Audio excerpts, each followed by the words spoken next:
Hey guys, Jim here. Time to share with you now another recent acquisition, something that just arrived today, so I haven't had a chance to spend a lot of time with it. So, as I like to do sometimes, I will be doing a follow-up after a while, after I've carried it for a bit and had more experiences with it. But I really wanted to get this out and share it because I am so excited to finally get my hands on one of these. If you go back further in my channel listings, and I'll try to remember to put an annotation somewhere up here with a link to it, but I had done a review on another Jarosz knife, the Model 75.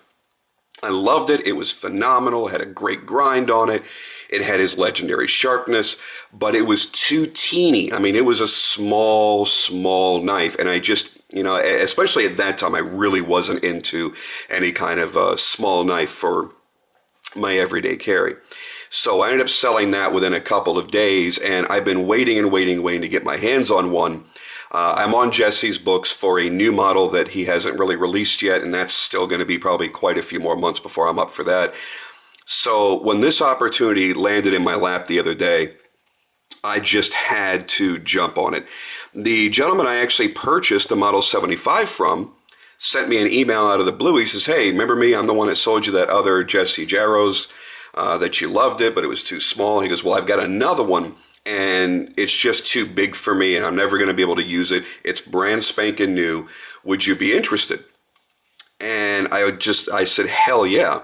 So now I finally have a Jesse Jarosz Model 100, which is his larger size knife. And when I say large, I do mean large, because this has a 4¼ inch CPM 154 hand rubbed satin blade. It is quite a sizable knife. Looking at some beautiful Damascus up here for the bolsters. It's elegant, it's beautiful, and it's going to be tough enough to have as an everyday carry knife. It's got some beautiful carbon fiber here for the scales. And being a liner lock means I get all of that same beauty on the other side as well. While I'm typically a frame lock kind of person, when it gets into something that's a bit more beautiful like this, I really like having the liner lock or a bolster lock so that I can have the same materials on the other side as well. Some of the other great things that he's done here is you'll notice that the titanium liners are all mirror polished all the way around. And he's also mirror polished the spine of the blade as well. He does an incredible mirror polish, and a lot of times he'll polish his whole blade or polish the flats, or he'll polish the main bevel. I'm really glad this is the satin, because I wanted it to be a knife that I wouldn't be afraid to use. I have a few mirror polish blades, and I tend to use them a lot less often. Love the backspacer here. You guys know I'm not a big backspacer person, but when it's done this nicely, I can't say no. Plus, it's still, at least 3/4 of the knife is still an open pass-through for easy cleaning. So you've got a carbon fiber backspacer running through here. It's split here, so you have a post for a lanyard to be run through, which I'm not sure yet if I'm going to run this with a lanyard or not. I'm going to have to carry it a few times to see what the deployment is from the pocket with this clip. But he just did such an amazing job on this knife. I feel very privileged to have gotten the opportunity to own this. It's not anywhere near broken in yet. It's still, has that tightness in the pivot, which, by the way, take a look at that beautiful pivot. Isn't that nice? Just clean and simple, nothing crazy.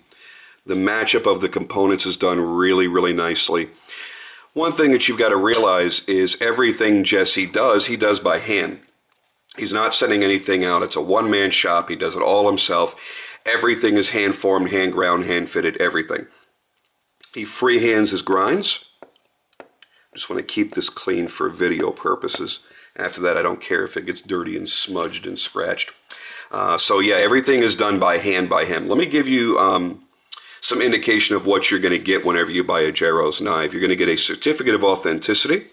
I like the wax seal on there. What a classy touch. I haven't seen anybody do that before. That's really, really cool. Model 100, blade material CPM 154. Handle material is LVA carbon fiber with Damascus bolsters. Liners are titanium. Date completed 10/16 of 13. So it's a really, really fresh knife. The gentleman that it was made for ended up selling it within a couple of weeks to the gentleman that I purchased it from, and he never took it out. He never carried it. He never used it. So I'm very, very happy to have gotten this. And, you know, the really great thing is he didn't rate me on the price. I got what I think was a very, very good price, and I immediately shot a text message to Jesse. I'm like, dude, look what I got coming in, and here's what I paid. Did I do good? He goes, yeah, you did really good. He goes, I'm really proud of that knife. It's a really gorgeous, gorgeous piece, and he was right. You will also get the warning. All Jarosz knives come extremely sharp and should be handled with care. Yeah, that's putting it mildly. The edges that he puts on his knives, a lot of people talk about it, and it's true. They are super crazy, ridiculous sharp, and it's one of his points of pride, that no matter what else is going on with that knife, it's going to be laser sharp. I would put this up against my Rockstead any day. And following that, you get your warranty. There we go. Jarosz knives are guaranteed for life, but do not modify your knife because it voids the warranty. Ah! Who the hell would modify such a beauty? Anyway. And then, of course, the standard boilerplate, you know, don't go prying and chopping and batoning your knife because it's just friggin' not made for it. I love that general tomfoolery. So there you go. That's what comes in your packaging when you get your knife. I didn't get the original pouch. I really could care less. But this thing is just gorgeous. Now, to give you an idea for the size, the Model 75, which is what I had before, was a little bit smaller than my Brad Southern Tarsus here. So if you put these next to each other and you just kind of took that little tip away, that's the size of a Model 75. So the Model 100 is tremendously larger. I actually wish there was a size in between in his standard line. Now, the one that he's making for me will be kind of an in-between size. I think, and it's been a long time since we talked about it, but I think we were looking between 3.65 and 3.75 inch blade. And that may change, or I may be incorrect, but that's what I seem to recall. So let's put it up against some other really big knives. You guys know one of my loves of my life is my Ramon Chavez Redención. And that's a big-ass knife. And yet the Jarosz is still considerably larger. So we'll get that out of the way. We'll put the pocket clip up because that's the side everybody loves to look at. And I'll put it next to one of my largest knives, which is also a 4 1/4 inch blade. And that is my Brian Ty Joel Perella collaboration that they made 10 of. This was my grail, still is. It is probably my favorite knife. And now you get a chance to see just how big this Model 100 really, really is, because the Ty Perella here is a huge freaking beast. So getting all this out of the way, I got to tell you, feeling this knife in the hand, for even as large as it is, I'm very impressed with it, very happy with it. The action is nice and smooth. Again, it's not broken in yet, so it's still going to be a little bit stiff, and I expect this to break in really nicely. Actually, it's already flipping open a little bit nicer than it did this morning. The craftsmanship, is always to be expected from Jesse, is phenomenal. Yeah, I'm not 100% crazy about his pocket clip, and I may actually give him a call later and see if he might sculpt me a fancier looking clip. I am more than happy to pay whatever he'd want to charge for that. But he's really, really busy, so I don't know if he's going to get a chance. His books have been so backed up. Everybody wants one of his knives. It got to the point where he had to make a whole bunch of fixed blade knives just to be able to meet the demand of people that wanted to have something of his in their collection. You know, they may not be folders, they may not be a 75 or 100, but at least people are able to get something made by him in their collection. I love this area here in particular. The combination of that mirror polished titanium up against that Damascus. It's, I don't know, there's something about it that's so rich and so beautiful. There is Jesse's logo. And there's that high hand rub satin. This thing is gorgeous. Nice mirrored edge on the blade. I honestly I could not be happier. It's one of those knives that when you're able to get one, you almost don't care what materials are on it. You almost don't care how much you have to pay. And I feel very fortunate that right now I'm collecting in a slightly higher end range than I was a year ago. So to have the Timascus, to have this really nicely polished carbon fiber, this was the time in my life that this is perfect. Arriving tomorrow is a very, very fancy Todd Fisher Archangel. So, you know, I'm kind of getting my classier, more elegant knives out of the way now. And then I'm going back to my more utilitarian looking knives. At least as far as the overall aesthetics. All of my knives are users. If I don't use a knife, then I sell it. You guys know how I roll with that. It's actually got a substantial amount of weight from the bolster all the way up, so you've got to realize how heavy this 4 1/4 inch blade really is. The carbon fiber does a great job of lightening up the ass end, so it does make it, unfortunately, a little bit blade heavy. I mean, this isn't really a knife that you're going to be twirling around and doing all kinds of crazy shit with, so the balance may not be all that important.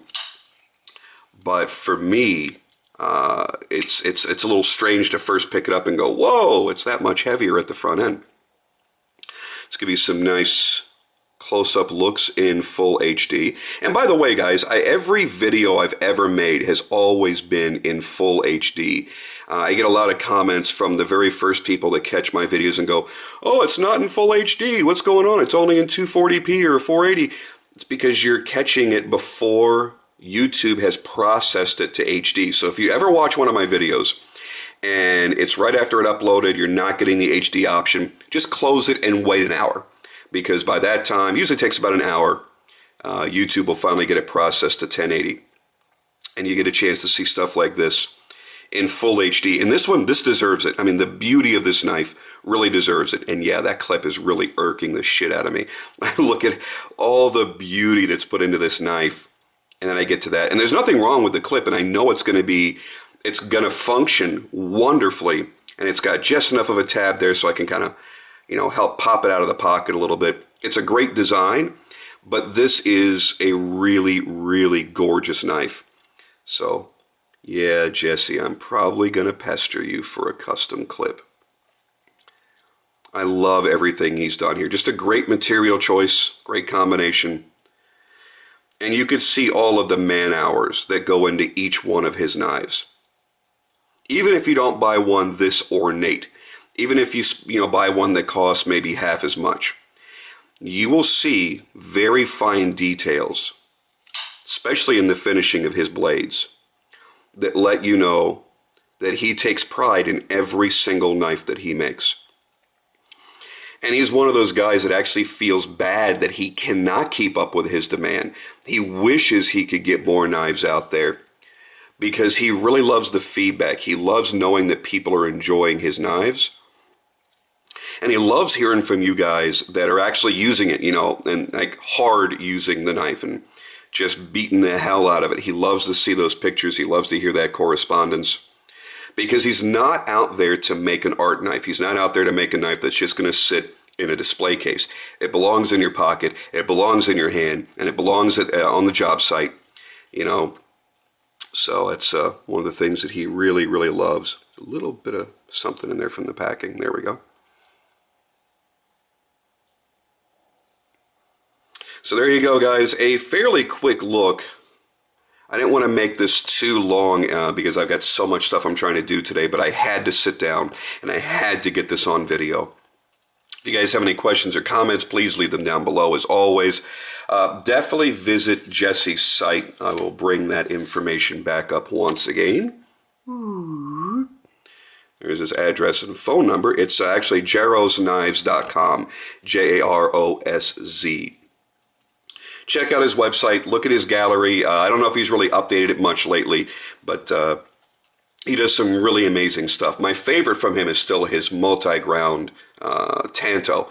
He does such incredible grind work, and to know that he does it all freehand, and that he spends so much time on every knife, it really makes each one of them a great value, in my opinion. You know, he could be charging a hell of a lot more money for what he's doing, especially with the demand that he's in at this point.